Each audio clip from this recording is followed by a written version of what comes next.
We have a whip. So, of course, the goal is to keep him submissive. Think stretch him down.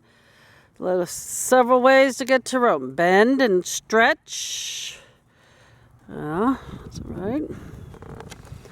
Okay, so let's get, yeah. And you'll see you have what I call a soft paw. The left hand, yeah. You knew what I was talking about. Thumbs are supposed to be up, right? Which brings your elbows in, okay? And I'll illustrate that to you when we're done here. So let's get him in the bridle. Reins are a little bit too long. Right, whoops, I think he's thinking, he sees the whip. Okay, so that's all right. Good. Let's go ahead and let him stretch, sort of a way to refresh him. And when the horse's head is down, he's more submissive and, right. Well, that whip's not going to hurt me. Right, so here's a stretch where he needs to have his nose out. Yeah, good. So even still, yeah. Even still now you can see how the nose is tucked in and the nose needs there. Every now and then he puts it out. Okay, and now we're going to gather him back up. And you're on a 15-meter circle, just so you know. Okay, and you're going to ease yourself into a sit. And I suspect when you ask him to canter, he might retaliate because you're carrying a whip. We'll see. So, of course, we'd like him to be submissive. Need to shorten up your reins. Right, we're just going to, fix him. Go from your sit to a canter. So first sitting trot, making sure he's nice in the sitting trot. Good. And then you sneak attack with the canter strike off.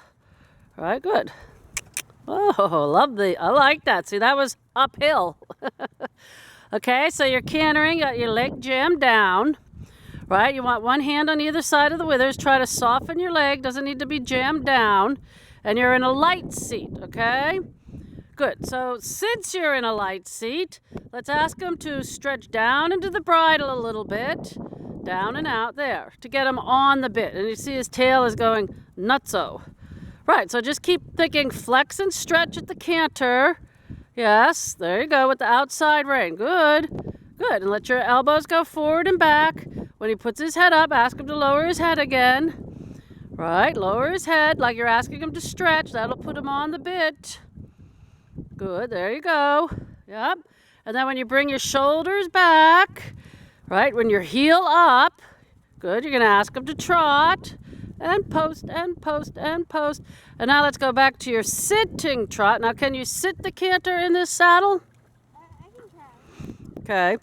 So it's important to be able to do both, right? But good, you can make the circle a little bit bigger. Your outside rein's got to support so he doesn't fall in when he canters, and the inside rein bends him, and the thumb is up on the inside hand, like the trot. So whenever you're ready, you sort of dip into your inside stirrup. You're going to support him with your outside rein, and we're going to try to sit this one out. Good. Yeah, I like that part too. Okay, so try not to, we want to try to have the same relaxed feeling in our body cantering as we do trotting. Okay, so when the horse comes above the bit, you ask him to stretch down to go round. Good, and the elbows go forward and back. Very good, it's much better. Yeah, and then every time he puts his head up, just fix him. Good, good. Try not to pull on your inside rein. You can open it a little bit. Bring your heels up.